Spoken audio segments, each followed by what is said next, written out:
can't fuck with 'em.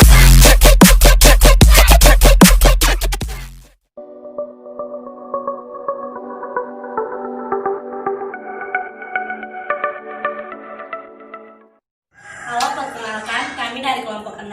Kami akan mempresentasikan hasil kerja kelompok kami yaitu dengan topik data informasi. Sebelum kami mempresentasikan hasil kerja kami, maka kami akan memperkenalkan anggota kami. Saya mempersilakan teman dari bagian kanan saya. Terima kasih. Perkenalkan, nama saya Sikan Tefwana. Perkenalkan, nama saya Teresia Pedalinu. Perkenalkan, nama saya Yuni Lamin. Perkenalkan, nama saya Thomas Yudi Arianto Penelitian. Baik, sekarang kami akan melanjutkan dengan mempresentasikan hasil kerja kelompok kami.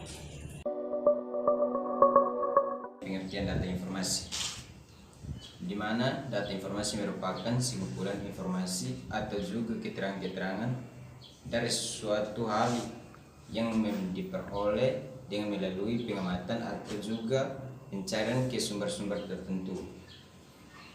Data terbagi atas 3 jenis, yaitu yang pertama, data berdasarkan sumbernya atau cara memperolehnya. Yang kedua, data berdasarkan sifat-sifatnya.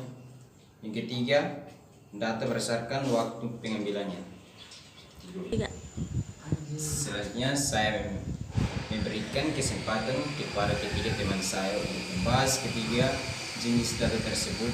Waktu selanjutnya saya persilakan. Baik, di sini saya akan menjelaskan tentang jenis-jenis data. Data dibagi dalam beberapa jenis, yaitu yang pertama, data menurut sumbernya atau menurut cara memperolehnya dibagi dalam 2 jenis, yaitu sebagai berikut.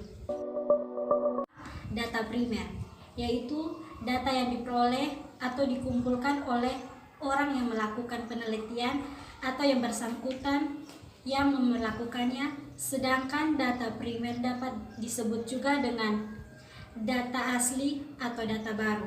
Untuk memperoleh data primer, maka peneliti dapat melakukan beberapa cara sebagai berikut. Observasi dapat dilihat dari gambar ini. Observasi terhadap proses KBM di sebuah sekolah dasar, di mana dapat dilihat mereka mengikuti proses KBM dengan sangat konduktif. Wawancara.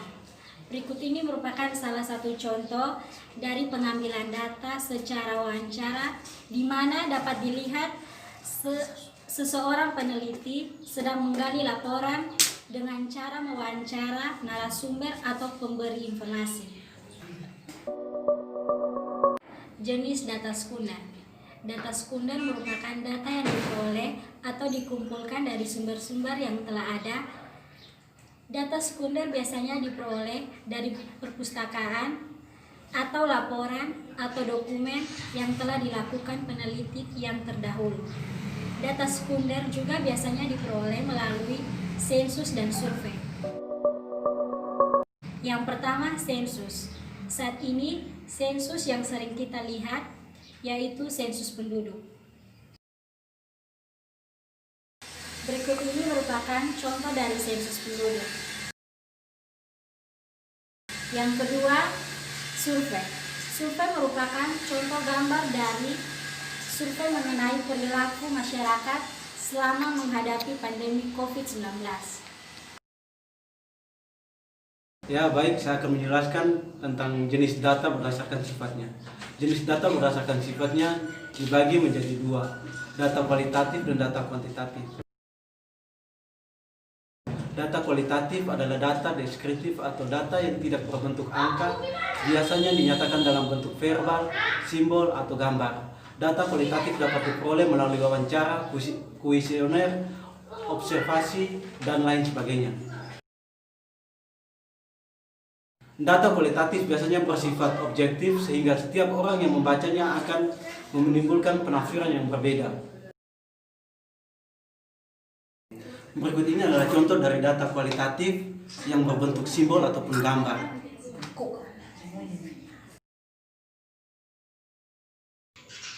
Kelebihan dari data kualitatif ialah 1. Deskripsi dan interpretasi informan dapat diteliti secara mendalam. 2. Mempunyai landasan dan teori yang sesuai fakta.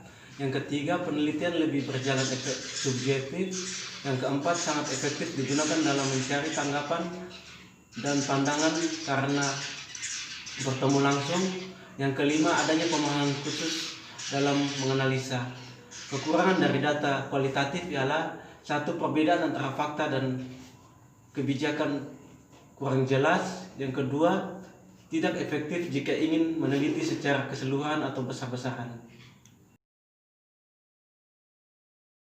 Yang kedua, data kuantitatif.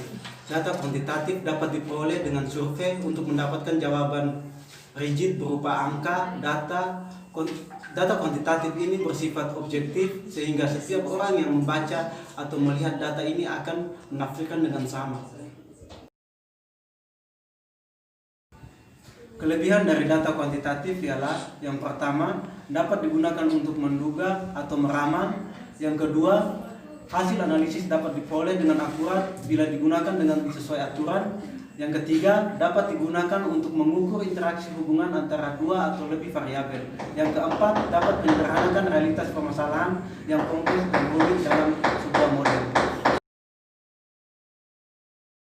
Kekurangan dari data kuantitatif ialah yang pertama, berdasarkan pada anggapan-anggapan atau asumsi. Yang kedua, asumsi yang tidak sesuai dengan realitas yang terjadi atau menyimpang jauh, maka kemampuan yang tidak dapat dijamin bahkan menyesatkan. Yang ketiga, data harus berdistribusi normal dan hanya dapat digunakan untuk menganalisis data yang populasi atau simpelnya sama. Yang ketiga, tidak dapat dipergunakan untuk menganalisis dengan cuplikan atau sampel yang jumlahnya sedikit atau lebih dari 30. Baik, saya akan membahas mengenai data yang diambil berdasarkan waktunya. Jadi, data yang diambil berdasarkan waktunya dapat dibagi menjadi 2 jenis, yaitu mana cross section merupakan data yang pengambilannya menggunakan 1 periode saja. Baik, untuk kelebihan dari cross section itu, yang pertama itu dia lebih relatif cepat untuk dilakukan. Lalu yang kedua, cross section ini sangat cocok untuk melakukan penelitian yang bersifat deskriptif. Lalu yang ketiga, cross section ini dapat berbagai hasil dalam satu waktu tertentu. Namun kekurangan dari cross section ini ialah sulit menemukan orang-orang yang termasuk dalam variabel yang sama persis. Lalu yang kedua, asosiatifnya sangat sulit untuk ditafsirkan. Lalu yang ketiganya, tidak membantu menentukan penyebab dari studi yang akan diteliti oleh seorang peneliti. Baik, sedangkan data berkala itu merupakan data yang diambil secara kontinu dari waktu ke waktu. Namun data ini nantinya akan diamati pola perubahannya dari periode ke periode berikutnya. Baik, terima kasih atas waktu dan kesempatan yang telah diberikan kepada kami. Kami dari kelompok 6 telah menyelesaikan tugas presentasi kami. Baik, sekian dan terima kasih.